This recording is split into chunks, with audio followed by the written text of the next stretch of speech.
Well, here we are, back again on Talkin Maine with the Bowtie Boy. I'm Tom Saviello, and I have some really special guests, and you are?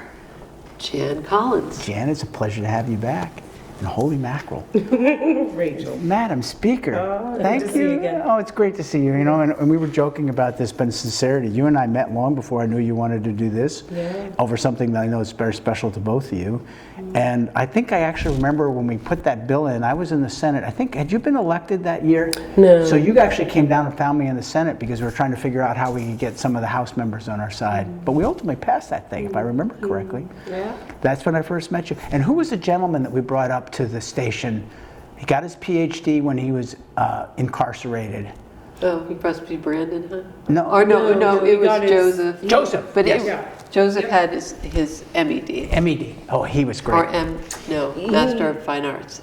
Oh, is that what it was? Yeah. But he was great when we Master of talked. Fine Arts and Creative Writing, because Yeah. he did that program with my sister, Robin, who's the associate director for the program.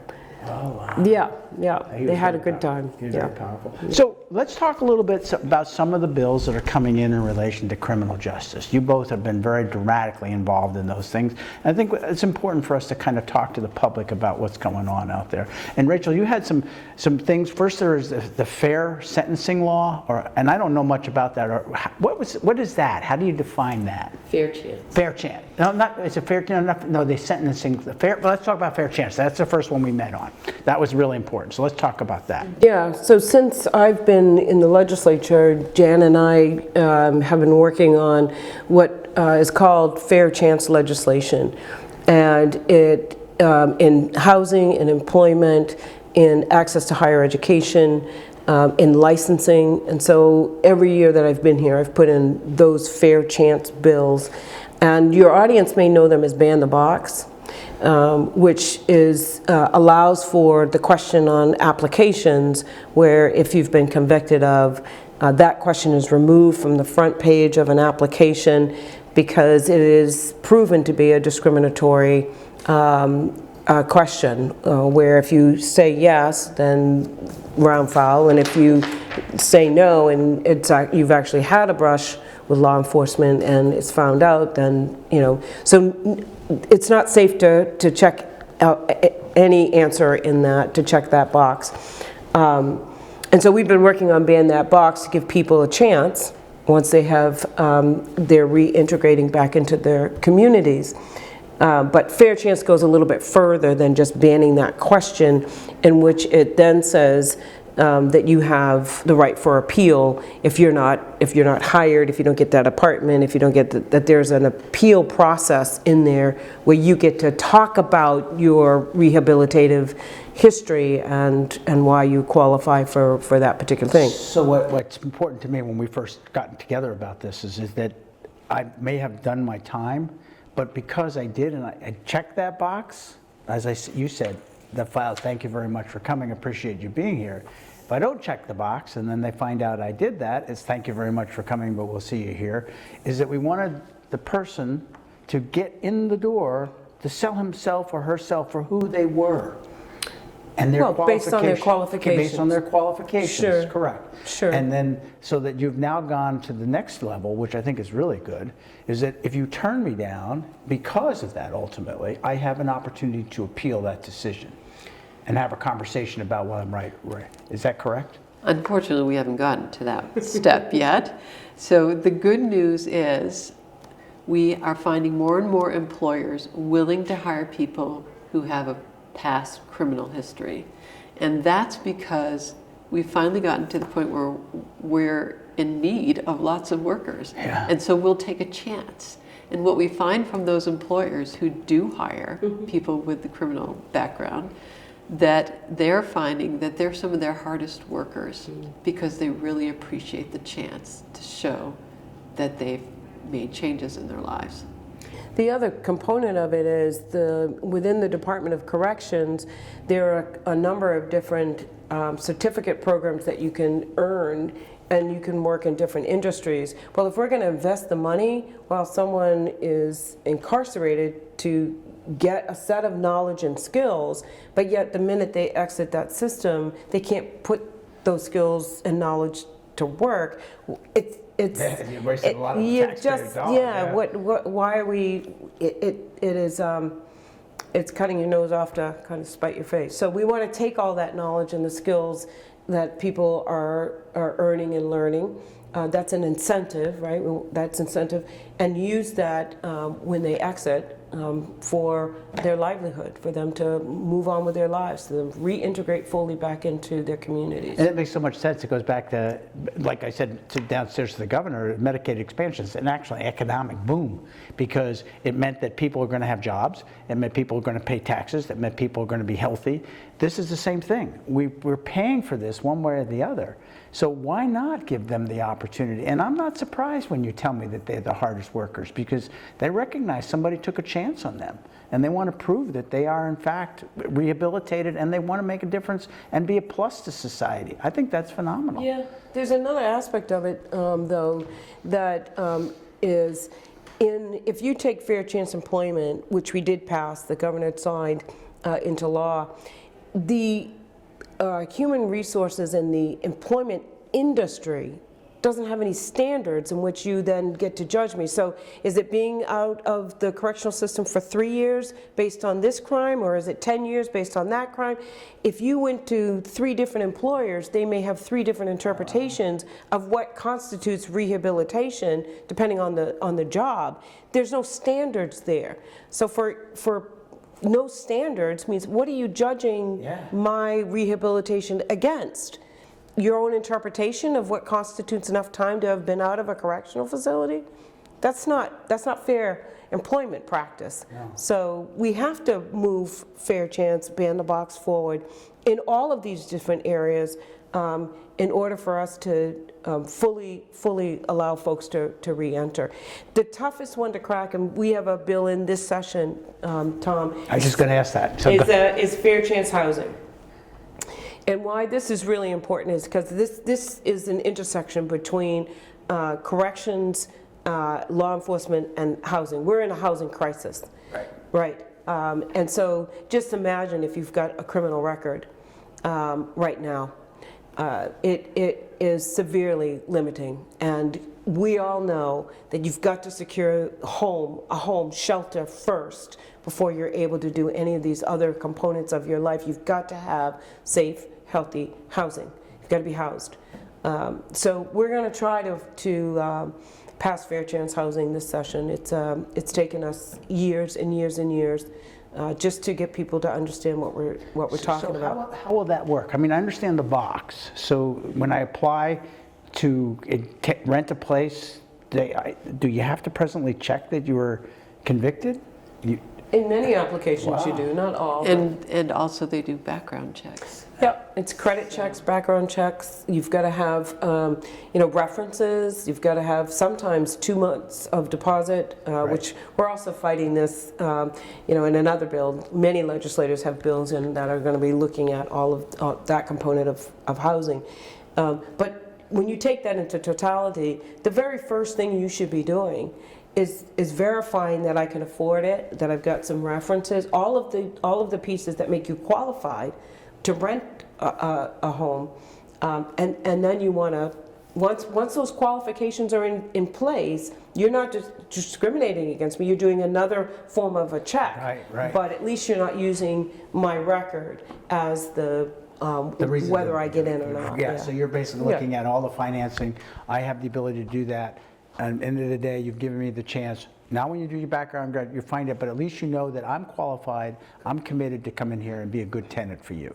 And what we would like to see in that exchange is a conversation about the record. It's because many times when you do background checks, if your name is John Smith, right, you might get the right John Smith or the wrong John Smith. But we want to have a conversation in all of that.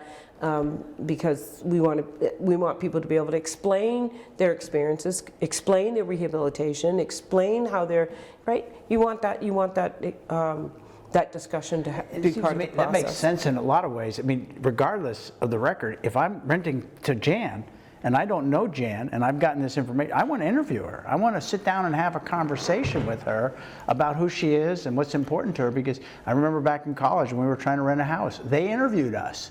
before they let us rent the place, because they wanted to, okay, these guys are all right, they're a little young, but it's the same idea, really. And you're just saying, do this so that the person has a chance to tell their story. It is absolutely essential that you have housing when you get out. If you don't have housing, you can't get a job. And if you can't get a job, then what are the chances that you're going to be able to be successful when you get out? And you're going to go back to your old habits, and you're going to be back in trouble again. Whatever it takes Yeah. to survive, Yeah. right? Because Yeah. that's all you have left Yeah. is survival. So can you expand on education too? Why it's important to have fair chance in education? Well, it's all the same stream of consciousness, right? And that is that we have been obsessed with locking people up. And we've, not even based on criminogenic behavior or this, we are obsessed with putting people away, right? Institutionalizing people. And Maine is no exception. I think Maine likes to think that it's exceptional, but we're not. And so we're obsessed with locking people up and making a lot of behavior, we've criminalized it. And so what is important is that while we work to decriminalize a lot of behavior, and while we work to lower the population of people, both young people and older people that are being incarcerated, we at the same time have to make sure that that while you're a resident in a correctional facility, you have access to education, you can further your education, and when you exit the system, again, that our loved ones, our friends and family, have access to a lifelong journey in educating themselves. Exact same access should happen. And so we've been working, the movement has really grown quite a bit in Maine, I think.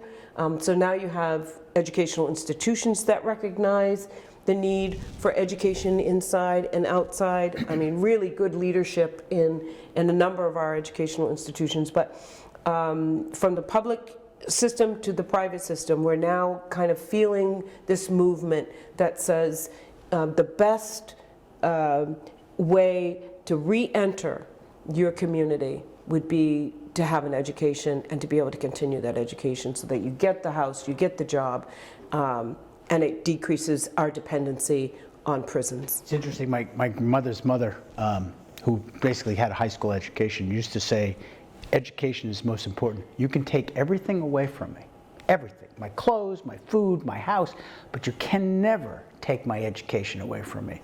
And that's what you're giving them, something that no one can ever take away from them. Yeah. And that then they have to decide how they want to use that. But you have to provide the opportunity. If they don't have an opportunity, they don't get educated, and we're right back at the same place before. I think the number is something like 200 people who are residents of Maine's prisons are actually enrolled in classes. And those classes are at University of Maine, Augusta, right. University of Maine, Machias, yeah. University of Southern Maine, right.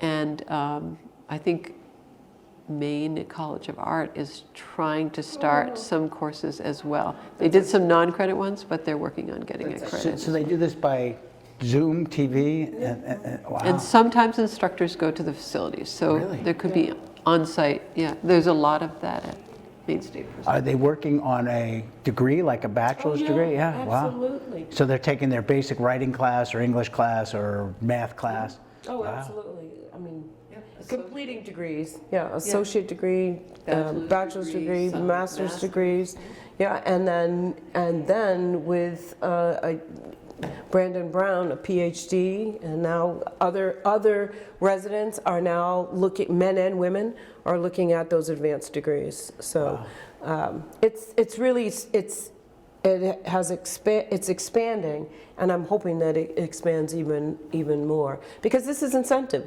right? Just for you and I too, right? Yeah. It helps get us up in the morning where we have something to we know we want to look forward to and try to accomplish, of course. Yeah. And the success rate for people who have completed degrees while they've been incarcerated is over 90%. Wow. In terms of, and that's almost the flip of the opposite. If you don't participate in those kinds of programming, you have a 70% chance of returning to the prison. Wow. So That's significant.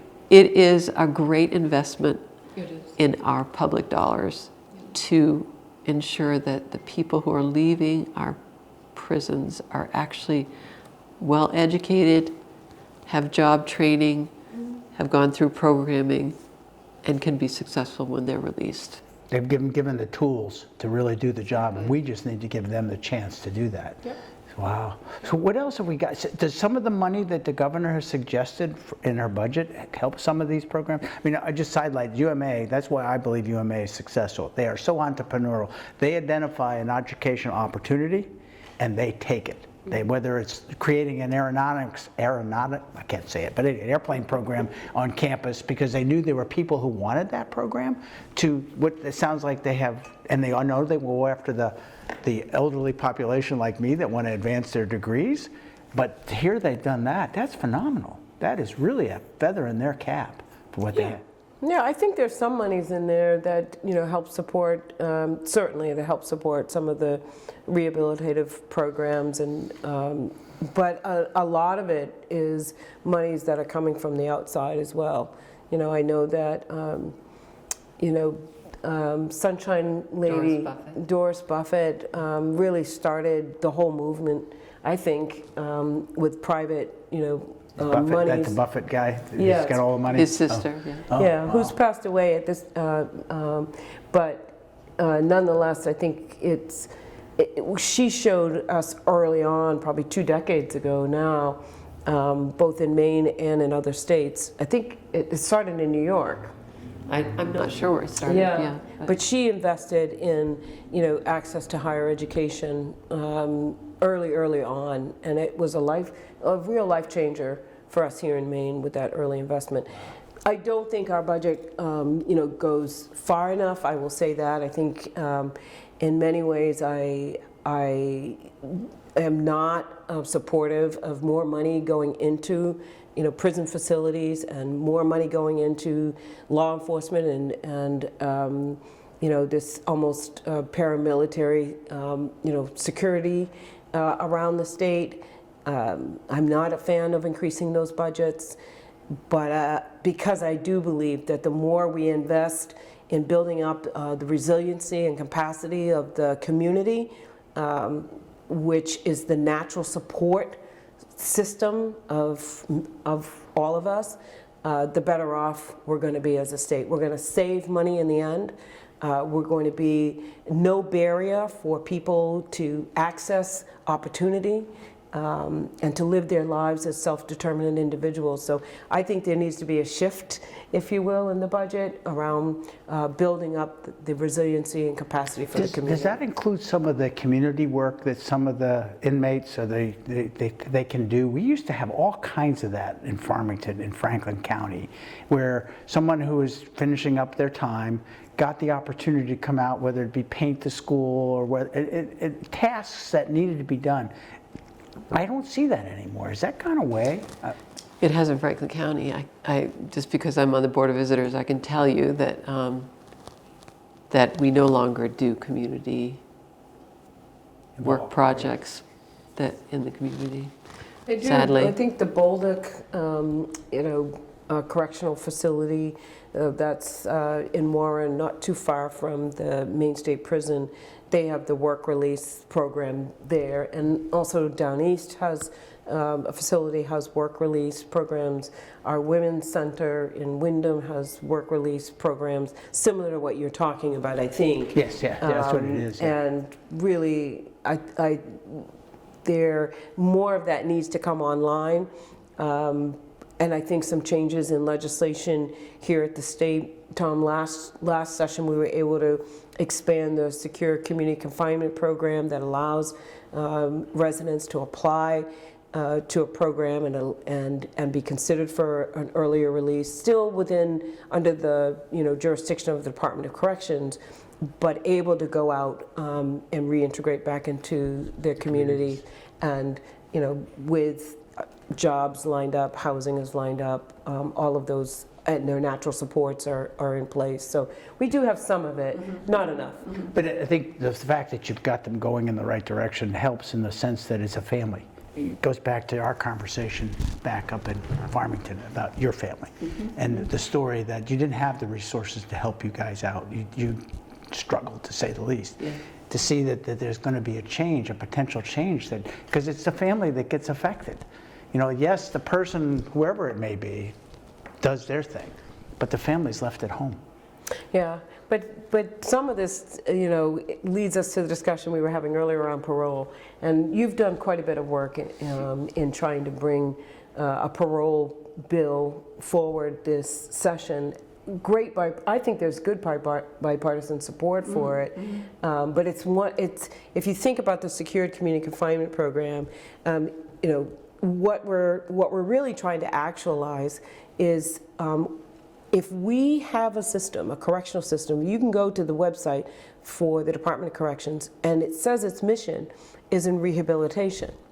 So if that's actually our mission, how are we then putting that into place? How are we allowing individuals to be judged as individuals with a set of rehabilitative activities and education, whatever that looks like, that they engage in? How are we then actualizing that in terms of looking at if one has been rehabilitated before the end of their sentence, their date? How are we actually looking at that? What's that evaluation, and what are the possibilities for them to exit the system? Perfect, because what we're talking about is if you've reached all your rehabilitative goals and there's nothing else that the system can provide for you, why are we keeping you for another 10 years? And what's the consequence of that? So the consequence of that are many things. One is that people generally get discouraged. Yeah, I can imagine. Very discouraged at that point. And secondly, that's 10 years you could be out supporting your family. When someone goes to jail or prison, the whole family goes. The whole family suffers. And the consequences of not having that family support for 10 years could be huge for that family. Oh, yeah. So, and in terms of your own life goals, I mean, you know, if we have a system, and I think we've looked at this a couple of times, where we wanted to see what programs were available through the Department of Corrections across all of their facilities, and to make sure that the women in Wyndham were getting access to the same kinds of programs that, you know, the men in Warren were getting.